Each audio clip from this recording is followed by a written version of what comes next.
লোক আজি একেলগে কেক বনাওঁ মানে মই কেক বনাই যাম আপোনালোকে ভিডিঅ'টো চাই যাব আৰু শেষলৈকে চাব একদম নোচোৱাকৈ নাথাকিব আৰু শেষত ফাইনেল লুকটো কেনেকুৱা হৈছে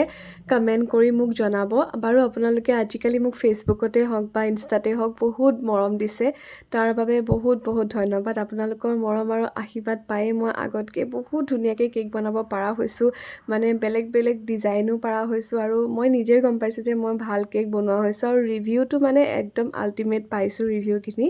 তো আজিৰ কেকটো অৰ্ডাৰ কৰিছিলে আমাৰ ওচৰৰে বৌ এজনীয়ে ছোৱালী এজনীৰ বাৰ্থডে আছিলে আৰু আজিৰ কেকটো আছিলে হাফ কেজিৰ চকলেট ফ্লেভাৰৰ কেক মই একদম ৰ'জ বনোৱা মানে সৰু ৰ'জ বনোৱা নজেলটো দি পেলাই পাৰ্পল পিংক আৰু হোৱাইট কালাৰতে মই আজি কেকটো বনাইছোঁ দেখিছে নহয় গোটেই কেকটোত সৰু সৰুকৈ ৰ'জেট বনাই দিছোঁ আৰু